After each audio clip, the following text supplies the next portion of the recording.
Olá, sejam bem-vindos ao meu canal. Para quem não me conhece, sou Ingrid, advogada, e aqui eu conto um pouquinho da minha trajetória como advogada. Para você que está chegando agora, se inscreva no canal, curta esse vídeo, não custa nada, e assim o YouTube entende que é um vídeo que pode chegar para mais pessoas através do seu like e do seu compartilhamento. Então, já faço esse pedido no comecinho já, para não esquecer. Bom, o intuito desse vídeo hoje é atendendo ao pedido do Juliano, tá? Num outro vídeo, eu comentei sobre recursos, né? Como foi o meu primeiro, como tem que ser feito o pedido, né? Quando se tem uma decisão não favorável. Deixa eu ver meu microfone, tá funcionando. Então, ele pediu para falar sobre o agravo de instrumento, agravo interno e embargo de divergência. Bom, o agravo de instrumento, acho que no outro vídeo eu já havia comentado um pouco, mas para quando cabe o agravo de instrumento?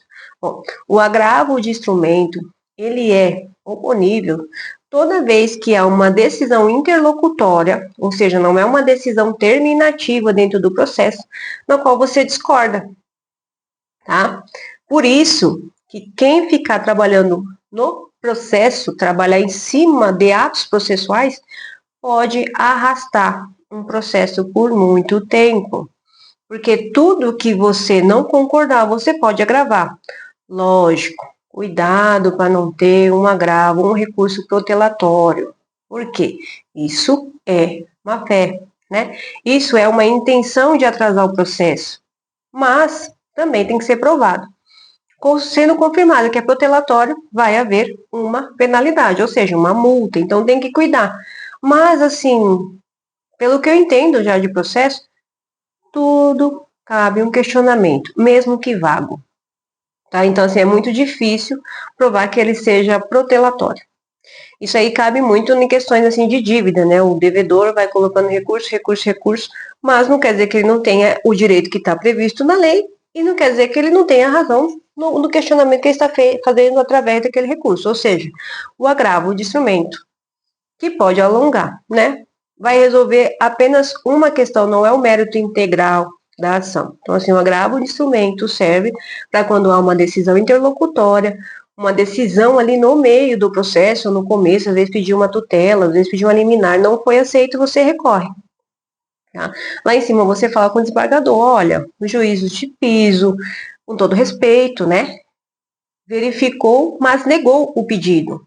Porém, há fundamentação em lei, há fundamentação em jurisprudência, do qual deve ser aplicado. O direito é devido, né? Então, o agravo de instrumento serve para isso. Deixa eu ver aqui, com medo de acabar. Esse dia eu gravei um vídeo aí e ficou mudo. Então, assim, um agravo interno. O que é o agravo interno e para que serve? O agravo interno, ele serve para você questionar uma decisão que foi monocrática. Geralmente, quando a gente sobe e pede para o desembargador, né, tem um relator e mais 2 desembargadores para analisar o caso. Quando não há só um, né, que é a decisão monocrática, que julgou aquele processo, você falou, não gostei, eu preciso de mais 2 opiniões. Mesmo que seja um voto vencido, 2 contra 1, mas assim, eu preciso que mais pessoas analisem. Então, assim, quando é uma decisão monocrática, você pega e faz, né, interpõe o agravo interno, questionando que você não concorda e queria que fosse visto por mais desembargadores, ou seja, que tenha uma outra opinião além daquele julgador que julgou de modo monocrático. Aí vai passar pela apreciação, né, do colegiado. Mas cuidado, né? Tem a questãozinha ali que se ele for unanimemente julgado procedente, ou seja, que ficar de acordo com a decisão do desembargador anterior, tem a questão ali da multa. Então, assim, você sempre tem que ter aquela fé de que você está certo no que você está pedindo. tá? Não é fazer simplesmente por fazer ou por ser mais um processo, porque vai ser julgado protelatório e vai sim ser aplicada a multa. Então, assim, tem que fundamentar, tem que trazer embasamento de lei, jurisprudência, doutrina, tem que fundamentar. Porque mesmo que talvez eles entendam que o voto do desembargador que decidiu de modo sozinho estava correto, pode ser que eles não apliquem a multa. Eu já tive um caso desses ano passado, que ainda foi com relação a valores de sucumbência, né? Um processo que eu tive. Só que por conta do processo, eu não tinha direito à sucumbência, mas a falha do juízo de piso e a falha do desembargador, que decidiu monocraticamente, não explicou o porquê que naquele caso em si não havia direito à sucumbência. Olha aí, ó. Fiz o agravo interno, veio os 3, né? E um teve a coragem, a paciência, ou ele fez o trabalho como deve ser feito, e explicou que naquele caso, de acordo com a jurisprudência, o entendimento, por questões que era especificamente não caberia o meu honorário de sucumbência. No caso, eu posso estar falando mais detalhado para frente. O que era no caso? Eu fui chamada para trabalhar, né, como dativa, numa execução que a gente não tem contato com devedor, citação não sabe onde está. O banco desistiu. E de acordo com 90, acho que é o 90, parágrafo 4º do CPC, quem desiste tem que pagar sucumbência. Né?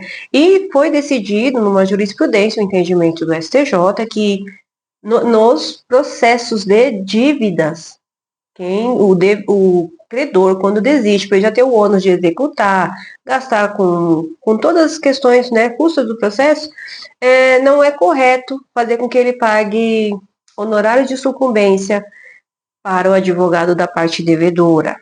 Tá? Então, assim, depois, se alguém quiser, aqui eu conto mais detalhadamente esse caso. Então, foi aí que eu tive que fazer um agravo.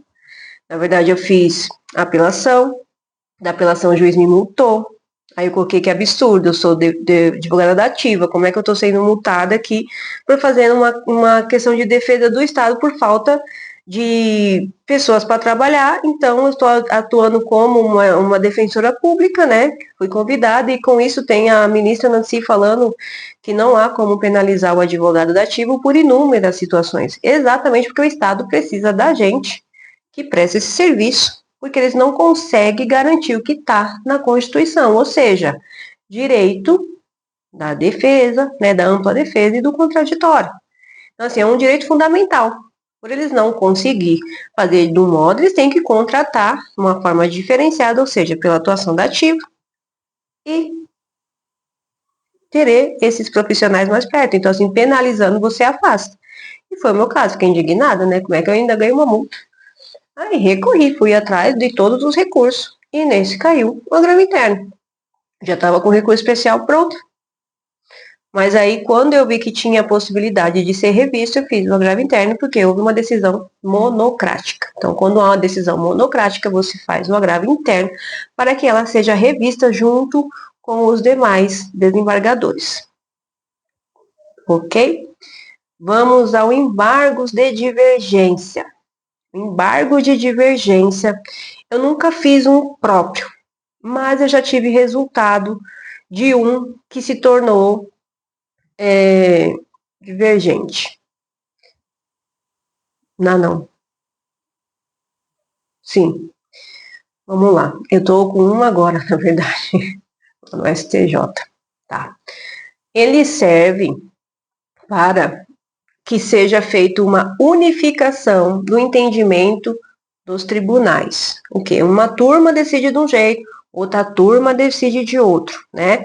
Então, assim, você faz um embargo de divergência, porque eu quero que isso aqui fique padrão, eu quero que isso dê uma segurança jurídica, eu quero que nesse tema aqui seja aplicado um padrão, né? Uma decisão para todos, não cada uma turma decide do seu jeito, ou eu tenho um entendimento X, o outro desembargador tem um entendimento, vai ficar em segurança jurídica, né? Quando trata-se dos mesmos casos. Então, assim, o embargo de divergência, ele é proposto, né, interposto, quando Turma X decide de um jeito sobre um assunto, turma Y de outro jeito sobre o mesmo assunto. Então, assim, eu quero que eles fiquem congruentes. Então, por favor, eu preciso que vocês cheguem num consenso. Quando há divergência e você traz isso, você tem que interpor um agravo de divergência para pedir que seja feito um julgamento que valha para todos sobre o mesmo assunto. Então, assim, não tem segredo, pessoal. Fundamentação está na lei, fundamentação está no regime interno, né, no Divergência 266 do STJ.